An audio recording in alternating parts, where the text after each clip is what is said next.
This is not a Grail, not a Grail. I feel like Allen Iverson. Talking about practice? Talking about Grails? This is not a Grail, but when the opportunity arises, sometimes you just gotta cop something because it's that good. Hey, what's good guys? My name's Chris. Welcome to the official WearTesters.com YouTube channel. I got a new kind of like personal pickup. It's an old shoe way back in the early 2000s, 2003, right around when we first got together actually. What an excellent year. Hey, like fine wine, just kind of what comes, you know? I don't know how to do it, man. I don't know nothing about wine and shit. But I do know stuff about sneakers, and that's what these are. Do you remember these? Yeah, I didn't think so. Most people don't. The Vince Carter line, which is what these are. This is the VC3, the Vince Carter 3 from Nike. These are like an acquired taste. I'll just say that. Like wine. That's nasty. So these did not come with a box, so I'm just putting them on this. If you saw the Nike Shox BB4 video, it wasn't a performance review, but it was just an overview of that retro. That box was kind of what these came in. It was like a Nike Shox box. But these, my friends, are just like a really cool pickup that I came across, and I was just like, it, man, the right price, right size, we good. This is the Nike VC3, also known as the Vince Carter 3. Since the bubble, the pandemic, unfortunately, it kind of like forced Vince to retire a little bit earlier than maybe he was expecting. I think this season was supposed to be his last, although he's been saying that for a long time, and he just like kept going, which was awesome. But yeah, so this is his third model, his third signature shoe. It's really interesting to look at these because they're pretty plain, you know, like people nowadays are like, oh, signature needs to look a certain way and all that stuff, and it's like, oh, this could have easily have been a team shoe back then. In fact, there probably were lots of team shoes that looked like this back then. We just didn't really care. Like, we didn't bat an eye. It was like, oh yeah, those are the new Vinces, you know what I mean? And it was really, really cool. Now, a brief small breakdown on the shoe's history. Nike Shox took Nike 16 years or so. That's what they say, to develop the technology. The original prototypes were really interesting because it was real springs. That was their main idea, was something that can like really make you bounce. And this is the kind of like end result of what they were able to come up with. Unfortunately, there's no springs in here. There's nothing fancy. It's polyurethane pillars, but the thought is what counts. Sometimes. The designer of the shoe was Eric Avar. These originally came out back in 2003, like I was saying earlier. Even though these ones right here, the little stamp in there says 2004. So I believe the run probably. Like this colorway? Yeah, I think because there was multiple, not a ton, but there was multiple. And I just think that the run of the model kind of like bled into the following year. But that's just a brief breakdown. Again, Eric Avar, the designer, he's also the guy that did all that stuff that you can see back there, all the Kobe's. He also did one of my favorite shoes of all time, the Jordan Jumpman Pro. And yeah, I just think that guy is like a Nike basketball unsung hero. I don't feel like that fool gets enough respect. He's a beast. Now, how did I acquire these? Well, from a reseller. We just posted a video not too long ago. In that video, I met up with a friend of mine. He's from Soul Savvy. We ended up talking about how to cop sneakers in today's day and age, which is frustrating, but he made it a little less daunting, which was good. But within that, we also talked about resellers a little bit. And I had said that they've always been around, which is true, and that they're not all bad, which is true. A reseller for this type of thing is what real sneakerheads are into, because we need people like this. This, believe it or not, was found at Goodwill. Why would you want to get rid of these? It doesn't matter. The person just did. He donated them to Goodwill. My friend found them. It was just like, hey, I just found these. Anybody want them?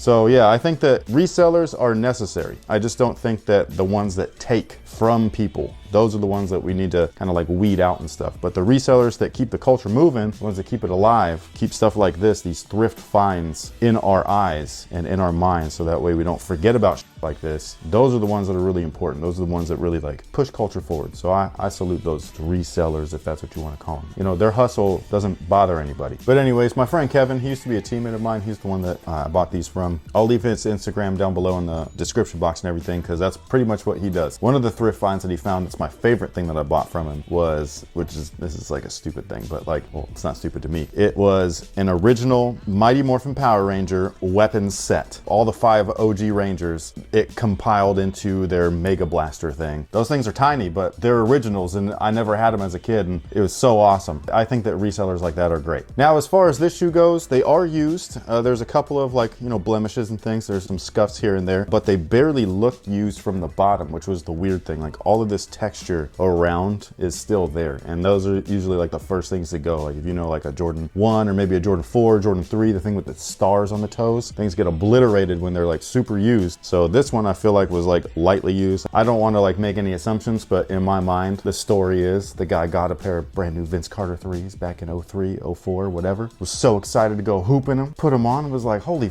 these things are bricks, man. And then just was like, they sat in his closet for however long. I don't know if that's true or not, but in my mind, it's what happened. But take a look at this outsole. It's gorgeous. Look at the cool design that's in it. Is that the Raptor claw? I don't know if he was on the Raptors back then, because he started his career on the Raptors. So his first shoe, which was the BB4, which is why there's a Raptors colorway of that. There are purple colorways of these though. This is a shoe though that I don't love visually, I will admit that, but certain colorways, this one being the main one, I like this one. My favorite Vince Carter model though, do you want to know? Yes.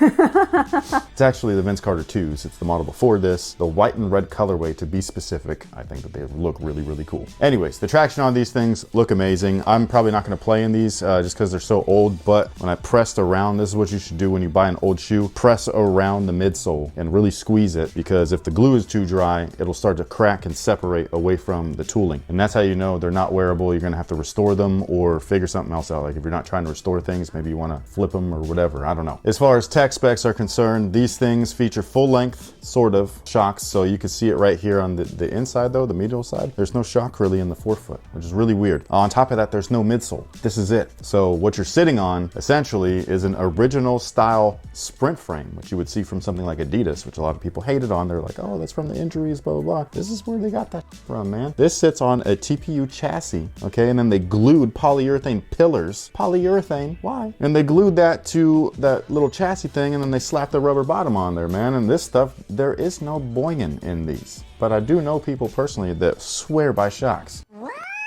They've even glued them back together as they split open. That's love. It is. Everything is up for personal preference. So you know what I mean? Like, well, I might be like, how could somebody play in this? Other people are like, nah, man, this is fantastic. Everybody's got their own thing. What I do really like though, that little tiny plastic window. It's like a little orb. In case you can't see through the Shox, you can see through it here. That's the thing. They could have easily have just left that off. Probably would have been cheaper. But they put it on there, and this is what would make a kid be like, oh my God, it's so cool. It looks like a little plastic thing that you put your money in, you know, the little machines, and it comes out in those little plastic bottle things. And you get like a trinket or whatever, a little tattoo. A slappy hand. Yes, those are awesome. Sticky hands, man. But just little things like that, that's what attracts like a young buyer. The Shox, they look interesting. And then, oh, look at that little window. It sees into the little Shox logo, also interesting. It's useless, but it's cool. The upper itself is some type of leather. It's not the best. Very thin cuts, and on top of that, this type of leather where you can see the coating. Because all of this is like polyurethane style coating and all that stuff, like a spray coat. You can see when it's not that great, it starts to like almost come away from the leather that's underneath it, and it leaves this weird crack look to it. And some leathers are actually like made like this, like the Kobe's, the insides, it's on purpose. This is not on purpose. It's supposed to look like this one. The heel and forefoot areas are also a leather, but they feel very synthetic, especially that top coat. It's got that scratchy kind of material on there and stuff. Also peeling in certain areas. So, you know, it's just a little layer on top of actual leather. So almost like patent. Yeah, and I just really like the way that these things are kind of shaped. They're very anatomical as far as the upper goes. That bottom is like a big contrast though, because that's like the least accurate anatomical thing that you can put on the shoe. And again, like I was saying earlier, the midsole isn't even there. There is not one. So all the comfort that you're getting is from this guy right here. This is the Performance Sockliner. Why don't they do this anymore? This kind of stuff is what really made them stand out. Not just the gimmicky things, but the extra doodads that were all in there. This thing right here is layered. You got a normal foam sockliner, like an EVA sockliner, and then underneath it, that white section. That extra section is polyurethane, but a softer polyurethane, because not all polyurethane is created equal. So I don't know why they made these ones so hard. Especially nowadays, the new Shox. I tried those on at a Nike outlet. Those were super soft and bouncy, and I was like, man, where was this when I was a kid? Like, that would have been amazing. Now, underneath the polyurethane, we also have extra little pour-on inserts, man. Extra comfort all day. And look at that, it's just so much of it. It's awesome. As far as sizing is concerned, they do fit true to size if you happen to be looking for an older pair. And again, the pillars are just not comfortable. The main comfort you're getting is from that Sockliner, that insole. This is one of those shoes though, where you could probably replace that insole with something like this. This is the full length Zoom one. Again, shout out to our Discord community member, Lix. She's the one that sent all of these over. So you could probably slap that in there and get full length Zoom, plus the polyurethane, plus the pods, or the pillars, and be good to go. Holding an old shoe like this in hand is so interesting, because it's not even that old. You know what I mean? Like, we're in 2020, 2003. I guess it is pretty old, but like, it doesn't feel like it because I lived through it all. But yeah, it's just so, they're so heavy because of the Shox thing. These little eyelet things are in metal. You will never see something like that on a shoe nowadays, you know what I mean? Right. For one, it's too expensive. For two, it'll be the extra weight that can save a millisecond in your reaction time and all of that, so they'll never put that on there. There's almost no branding. Even back then, that's weird, especially back then. Little tiny swoosh, that's crazy. The Vince Carter logo is only right here. Not on the... blink and you might miss it. For real though, it's not like on the big tongue thing, nothing. It's so weird to see something like this, you know? It's like, it's crazy. The little lace du bray is built into the shoe. You can't take this off. It's a weird shoe, man. Like, these are so dope. I just think it's cool. I like the old Flight logo with, my favorite Flight logo is the script one. Okay. Where it literally says Flight. But this little Flight logo also brings back good memories. It reminds me a little bit of it, like the Uptempo logos. I've said it before, it reminds me of Wolverine's claws. Oh yeah, dude, every time you say that, it like really does look like it, yeah. That's fucking cool too though, I like that also. Hey, Perfect. You know what I mean? I got this at the Disney store, by the way, so you could just shop online and grab it. It doesn't fit the way I like. When I raise my arms, like it's a weird cut and like bumps my whole hoodie up, but it looks cool. There's Not as cool as mine. No, it's definitely not that cool, but it's almost. It's so fucking close. This doesn't have a front pouch either. I missed the pocket. I like putting my hands in there. Anyways, what do you think about these? I know these are not your jam. No, they are not my jam. I'm just surprised by how long they were able to run with the whole Shox idea. Dude, for real. I'm surprised with how much this guy liked them. This is a high-flying athlete. You know what I'm saying? He just had some crazy talent, so you could have literally been like, okay, here's some string, here's a brick. We're going to tie this to your feet. Go. That's essentially what this is.